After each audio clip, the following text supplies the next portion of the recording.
So we're talking about sunburns and how it's more physical than chemical. Yeah. And so, again, if the radiation was affecting the cells in a way where it's taking out certain specific organelles, it would affect it in a chemical way. Like you wouldn't be able to, I don't know, your skin would, I don't know, it would affect it differently than if it was no more like physical sunburn where your skin is just like red, peeling, coming off, irritatable. What would you painful. predict, like, if you looked and zoomed in on burned skin? On burned skin? And you were looking at an individual cell. What would My first thing is like the actual like liquid inside like a cell, or the cytoplasm. It's maybe like it sounds crazy, like the science fiction, it's like getting vaporized, like it's boiling, and it's like getting messed up. So the cell in my life it's like this. Okay. Crunch up like that. Yeah. And so like obviously if all the cells are crunching up, then your skin's gonna be all fucked up. Okay. With that about how it may be affecting the cell, like at a microscope, and since previously we were talking about how melanin protects the skin, how do you think melanin is protecting the sun and protecting the cell from the sun? That's a good question, yeah. Like given your theory that you just had, what could the chemical melanin be doing in the cell to help prevent that? Yeah. My first instinct is again to go with like it won't just reflect off, you know. But then we talk about the asphalt thing, the albedo and whatnot. So there must be like some other property of melanin. Maybe besides its color that helps it bounce off, and the color is just a result of like having more of it. So maybe the color doesn't matter as much, but then I don't know. It's kind of confusing. What were we talking about earlier with the different colors for reflectivity? clothes? Yeah. Oh, reflectivity. It's such a hard word to pronounce, reflectivity. Like, if you were to wear like a white jumper, and I was wearing a black jumper, and we were to go on a hot day, besides the fact that we're different people, all absorb much more heat and all be a lot hotter than you are. Yeah. So the dark color absorbs more heat. Yeah. Because what? And then we know melanin, it makes people darker. Yeah. So then we could assume that since melanin is one, the darker people absorb more heat and are hotter. Or at least the melanin, since it's darker, it's absorbing heat more than melanin that would be light. Yeah. And since since it's like absorbing the ultraviolet rays. Yeah. What would you say it's doing? Like, what structure could you say? It's a dark thing that could absorb rays in the cell. Where would you put that to help protect the cell? Yeah. So like, how do I articulate myself here? You kind of like help kind of move me towards the answer there. That I'm thinking is the right one now. So before I was thinking about melanin as like a factor to like reflect rays and bounce them off. So theoretically, like a darker person could bounce more rays off of them. But if melanin is like a coating even like above the skin or with the skin, that melanin could theoretically absorb more of that heat and prevent it from getting like to other parts of the skin. Like an umbrella? Yeah, sort of, yeah. But less like an umbrella and more like, I don't know. Some type of like chemical, like think like in a liquid or something. Just like a barrier to protect. Yeah.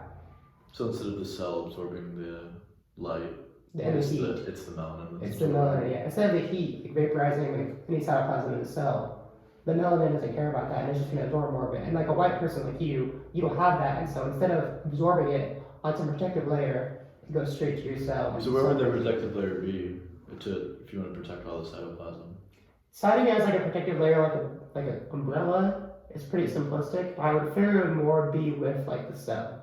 And so like theoretically, like if I had like a cup of water in here, and if I wanted something like a barrier to it, I could obviously put a wall right here, but then theoretically I could also put like a chemical in the water that then makes it more resistant, you know, because like, let's say like within the water I have 3 like water droplets and I have 1 droplet of the chemical, that droplet of the chemical will act like with the water, even when it's all mixed in there. So like the melanin I think is mixed in with the skin, and it's not like a wall-to-wall thing. It's just like whenever the light hits it, the light not only affects the water or like the skin cells, but it'll also affect the melanin.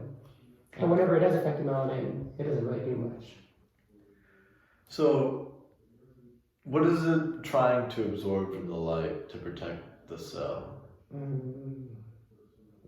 What property of the light is it trying to prevent? Based off of like the theory that like it boils the cytoplasm, the heat. The heat? Yeah. Okay. So, we're trying to protect from sunburns by using melanin to darken the cells so the melanin can absorb the light and Yeah. specifically absorb the heat. Yeah, so that's the working the theory right cytoplasm now. doesn't boil. Okay. Yeah. So there's a piece of information. If I go outside in Indiana and it just freshly snowed and the light reflects on me, my skin, I'll still get burnt. Yeah. Even though it's snow outside, it's maybe 15 degrees out. If it's a clear day with snow on the ground, I'll still get burnt. Yes, theoretically, yeah. Because like a lot of people would say no because like it's cold outside and it's snowy and you only get burnt when it's in the summer. Mm-hmm. But like you gotta think about if you're cold up if it's cold outside and it's snowing in Indiana, you're not gonna be showing any skin. Yeah. You're gonna have gloves on, long sleeve, long pants, snow boots. And so the area that sun will affect is your face, Yeah. which is the area that it will always affect regardless of the season. But if you were to go outside in Indiana and it was really hot outside and it was and it was like you're gonna play volleyball, you just wear like shorts. Yeah. No shirt, no nothing. So you would get burned. But our original working theory was something to do with the melanin is protecting from the light, and the specific property of light is protecting you from the heat Yeah. to not get sunburned. But we just spoke about how even in a cold climate, you still get sunburn. You can be like it could be 10 degrees outside, and you could still get sunburn from the light reflecting off the snow or just reaching your skin. Yeah. So it must be something other than Heat. the heat that your melanin is trying to protect you from. Yeah, that could be true, yeah. When we were talking about, The short wave, long wave thing? we were talking about like the length of the wave earlier. You know, any other properties of light? Not really, just that it's fast and that it has those wave properties. It's fast. It can be stretched. It can be stretched out and it can be higher or lower, ups and downs. Isn't there a thing where like light has properties of a wave and something else? What's the other thing? A wave and Particle. yeah, I'm trying to think of light particle duality. yeah, but that's not very helpful, is it? No, man, I love it. No, it's just like what you learn in like chemistry. Like, oh, this is what light is. Yeah. But going back to the wave, what was it? The shorter waves and the long waves are different because it seems like in my head, like the short waves and the long waves are different. And it's like, oh, well, obviously, yeah. And then you operate based off of that. I don't necessarily think about like why the different lengths of the waves do what they do, you know? Have you ever? Can you do harmonics on the mellophone? Harmonics. Question. Like I can do harmonics on like a violin or a guitar. Like Like playing two notes at the same time? if I put my finger in a specific place and just tap the string lightly, I can play like a certain style of note. Can you do that?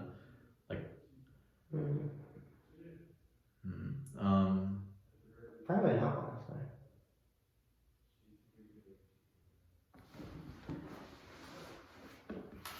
If I have a guitar and I play a note, it's like bang. If I put my finger down lightly in random places, it'll just like dunk, dunk, dunk, dunk, dunk, dunk, dunk. If I put it down around the 12th string, it's about, if I bisect the string, so my finger's about halfway up, it'll be like ting. It'll be like, if you like hit a tuning fork and like, Yeah. it'd be the same kind of note, like ting. And if you do like a third of the way, same thing, but a quarter of the way, same thing. We Yeah. can call it a harmonic. I could do something similar, I guess, but that's only because I'm moving up and down through pitches. Yeah. I can resonate with different things. Yeah. But yeah, resonate. You resonating a lot. And it shows that like with this string, there's like a specific place you can put it to like cut off the length of the vibration to make it resonate Oh, yeah. in an interesting way, you know? Yeah. So there's like a couple places where the string just likes to be, and it'll like just start singing for you if you place it down correctly, right? And in the same way, if I were to look at a cell and I would represent it by a length, how would I say, could I say the light could resonate with a cell to some degree? Yeah. How do you mean? The easiest thing to figure is that they vibrate at the same, like, I don't know, frequency or whatever. Yeah. But that's like something that I don't listen to about, but more that like you see in movies and whatnot, you know, like The Flash or whatever. And so like I always think that like whenever I play a certain did you ever like have like snares in orchestra and like if someone left them on, they would just like, vibrate because someone was playing a certain note. And so like theoretically, if you were to remove the whole orchestra and just have just the snare and the violin player here, whenever they were to play a certain note, the snare wouldn't vibrate. Yeah. Another note it vibrates. That note that I play it, and the what do you call it?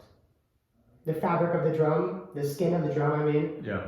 That note at which it vibrates is playing at like the same kind of a similar frequency to the skin of the skin of the drum, like I don't know, likes or sits at. Yeah. And so theoretically, like with the whole light thing, depending on, I guess, the kind of light or the kind of skin, they would, I don't know, harmonize kind of and resound at a similar frequency. Yeah. So you're comparing like the cell as like the skin of the drum and the light is like the different like notes you can play in a violin. Yeah, yeah. Okay. So what about the different notes of light that are coming in are changing the way that allows the cell to resonate in the same way that the drum resonates at certain That's notes? tough because like the first thing I think about is like, oh, then the nanometers, then like the wavelength changes. But if the wavelength changes, then the type of wave changes. Yeah. So I think like there are wavelength changes that are small enough to where like if this were like the electromagnetic spectrum, and a change of wavelength of this much would change you to a different type of wave. Acting within like a very, very, very small defined place like this, we can change the light, you know. We can change the light, but we won't change the type, and we'll change the light to be like I don't know, different types of not different types of light, but like just different lights that hit the skin cell. You know what I'm saying? Yeah. Okay. So it's still the length of the wave changing just at such a minimalist scale, not minimalist, but such a minimal scale that it, you know, acts differently. So if we say like in the same way the violin, it's like the length of the sound, the wavelength of the sound is changing. If I look at the wave of the sound in space, and then over top I were to lay the drum, as the note changes, the length, the like wavelength of the sound changes, right? Yeah, theoretically, yeah. And then if I were to say I were to map what the note A looks like, right? And then if I go a whole step to B, it's a higher frequency, so it'd be like slightly tighter. Yeah. If I go to C, slightly tighter, and so on.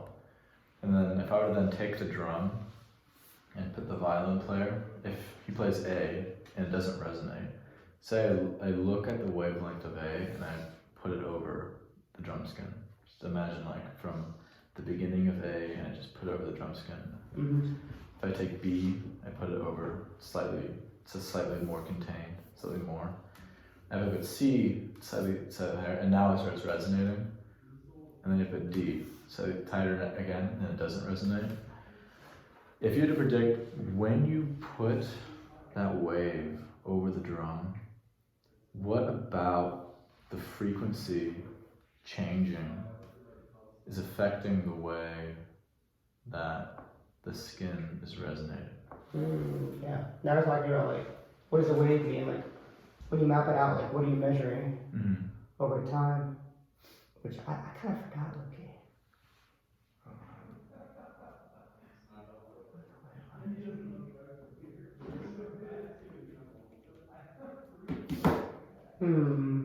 Because that's like, yeah, the same question of just like, why do the different types of light, you know, affect the skin cells, the sunburns, all that stuff? That's that same type of question. So you're basically trying to ask like why why do cells resonate with ultraviolet light? Why do skin cells resonate with ultraviolet light? Yeah, how does that changing of length change what like happens? Yeah. Hmm.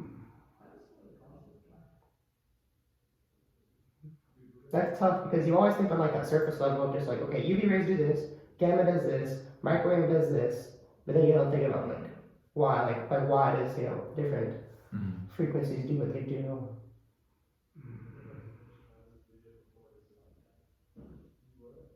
I think it has to do with like if the frequency is shorter, then it's happening more often. And each time that frequency happens, something happens. Maybe like one unit of something is transmitted to something else. That's And- an interesting idea. Yeah. And so if it gets shorter, then you're just transmitting more simply. You're just getting hit more. So it's like the amount of waves per second that are hitting you. Yeah. Okay. That's the easiest thing I can come up with right now. And then, wouldn't you just, I then said, if how much it resonates is connected to the amount of waves per second, I would think like the more waves per second, the more it resonates. Mm-hmm.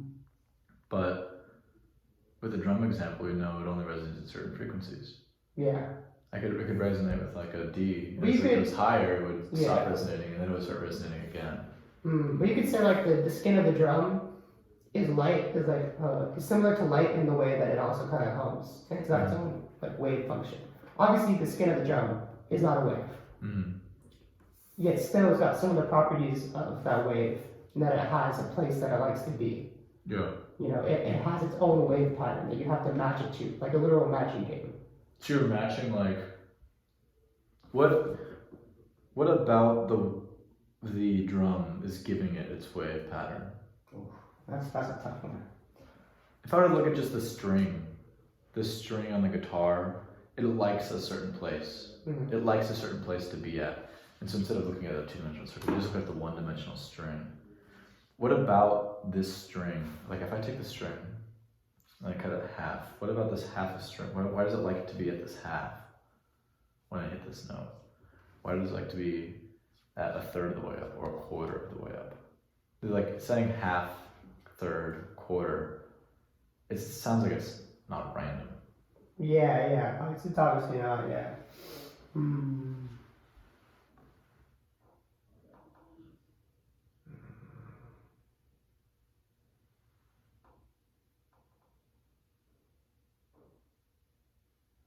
That's tough, honestly. Because it's like, I think like if it's like a half string, then a whole string resonates at a certain frequency, and we calculate half string based off of that. Mm-hmm. But that whole string that resonates at that frequency, thinking about like, why does it resonate in this specific way? Now we're going to categorize it like, okay, this one resonates like this, we're going to calculate everything based off of this. Mm-hmm.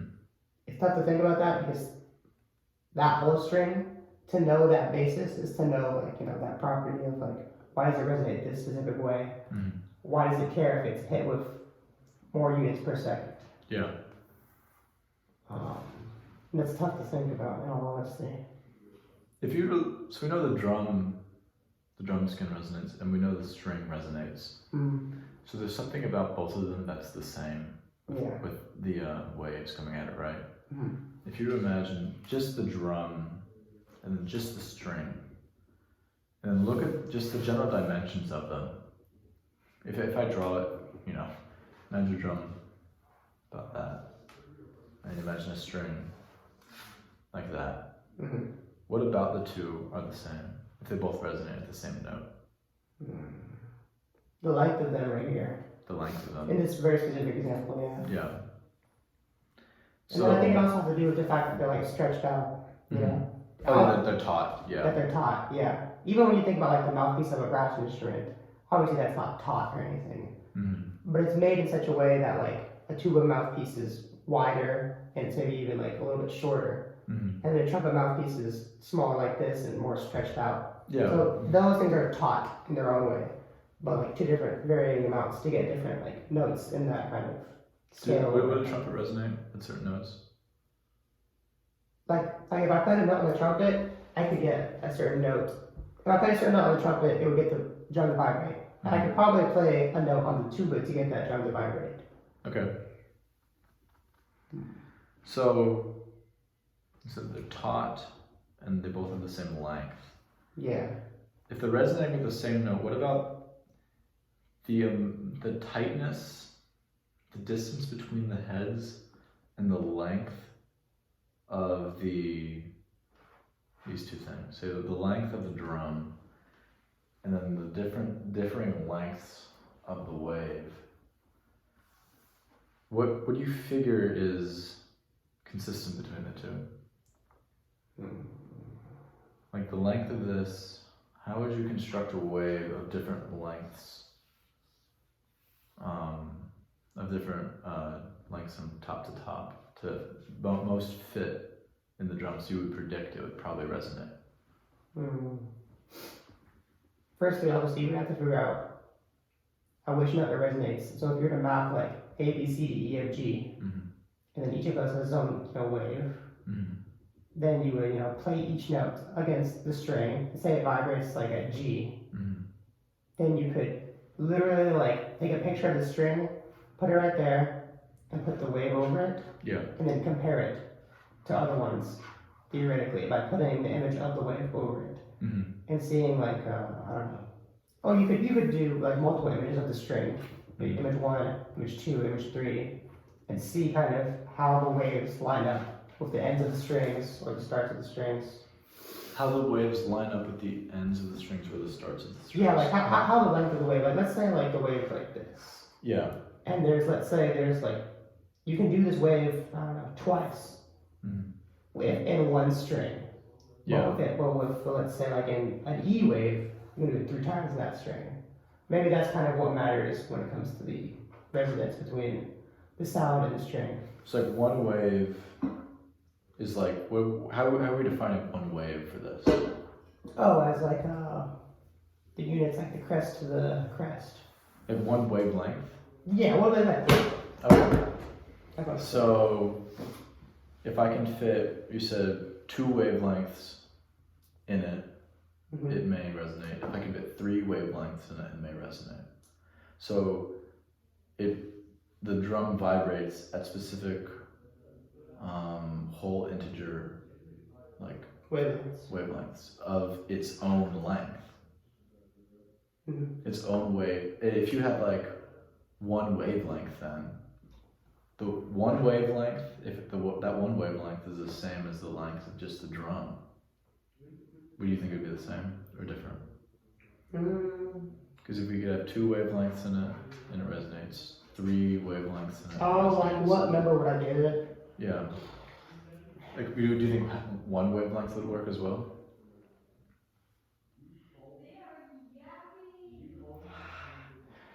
Probably.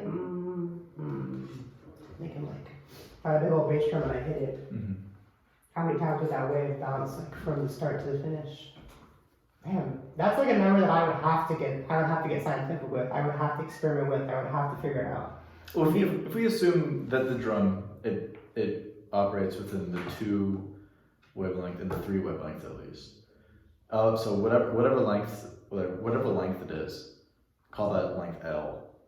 If the wavelength is 2L and it resonate, if the wavelength is 3L and it resonate, what if the wavelength of the sound coming in is L, or is 4L or 5L?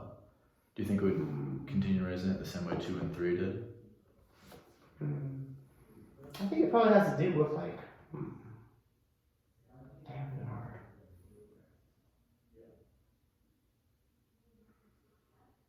I don't think the drum would resonate at 2L or 3L. I think it would have to resonate at like a very, very, very specific number of L. Like let's say like 2.063L.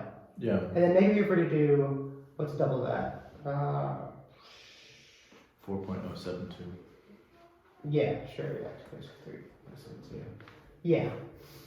If we were to do 4.072, then maybe it would resonate again because you just simply multiply that. But I don't think it would vibrate like based off of like. And like such like a wide spectrum, like 2 to 3. I think it'd have to be highly specific, but it could also be multiplied. Okay. So if I say we would do by like 2.036, and then I say, okay, let's say this drum also resonates at 1.018 as well, and I were to take this and I were to draw 1.018 you'd see like the wavelength would be like a bit longer than the drum, right? Yeah.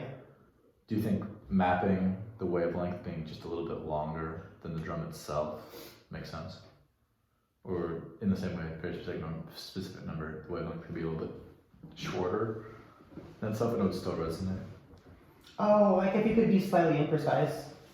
Well, but still close. we were saying that the wavelength would be like 1.018 L, right? Okay. So the one wavelength Oh, I see what you're resonates with saying. the drum. I That see means what you're its length is a bit longer than the actual length of the drum, say. Hmm.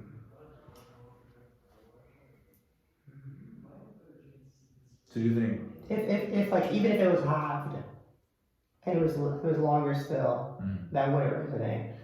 Well, if it's a very specific number, like you said, 2.036. If 2.036 wavelengths, if 2.036 L, if that's the wavelength of the light, that resonates, and double that resonates as well, and double that resonates, and double that resonates. I think it's reasonable to say that like half of that resonates as well, you know? Yeah, I think that's reasonable, but somehow like in my mind, like my instinct is that it's not. That you have to get more, and that the 2.036 is kind of like a minimum. Okay. Yeah, minimum is like a fine idea. There's a lot of minimums in the world. Yeah. Okay, so different wavelengths resonate with the drum. Different wavelengths of sound resonate with the drum and make it vibrate. Yeah. If we were to use that back to our original analogy, then we're saying that different wavelengths of light resonate with the cell in the same way that the string vibrates when it resonates, or the drum resonates when it feels the vibrations from the sound. Then we could say that the cell vibrates as well. Yes. I think that is, the conclusion that this cell is analogous to the skin of the drum, in that it's vibrating. Okay. It's vibrating constantly, and the light is obviously vibrating too. So then would you say that in the same way at specific wavelengths of light, specific wavelengths of the sound it vibrates, at specific wavelengths of light, the cells would resonate as well? Yes. And so then what, if we were discarding heat as what melanin's protecting ourselves from, what would we then substitute what melanin is protecting ourselves from? Basically, like, again, back to the question, what do the different vibrations mean? What do the different, like, harmonizations mean? As far as, like, what does the length of the wavelengths mean against the cell?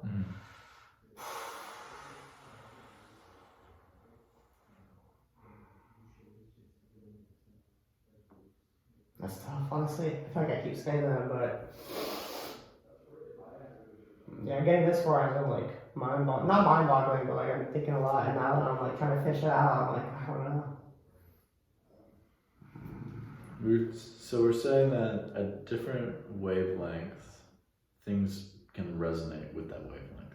And then we're saying that that our skin cells, they resonate with UV rays for a reason.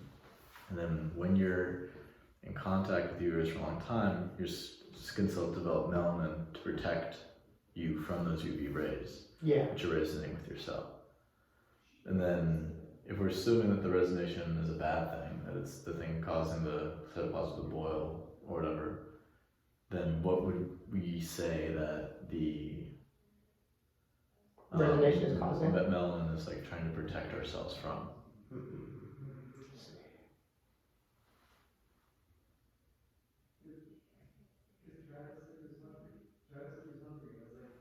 I'm tempted to go back to heat, where it's like whenever it resonates, the like atoms or the particles or whatever generate heat because they're moving in a certain way, and when this moves in that certain way, they move together. Yeah. And that'll generate, I don't know, friction or whatever the fuck. And that'll generate some kind of heat that'll again like cause that cytoplasm to boil. When we were thinking about heat earlier, we said that wasn't it. So it would have to be something that matches up, basically. Atom, particle movement sort of thing. So it's like the sunlight causes the cell to resonate, and then the melanin is doing something to prevent whatever the effects of the resonation are? Yeah. Or maybe like the melanin itself resonates, and when it resonates, it dies. But it's a continuous supply, so it doesn't matter if it dies. So it's like protecting the cell by resonating itself instead of having the cell resonate. Yeah. Okay. Yeah. That's a pretty good conclusion because you can kind of stack on top of each other. Like the darker a person is, the more their skin resonates, Mm-hmm. and the more it protects them by absorbing and resonating. Yeah. Okay. That's good conversation. Good shit.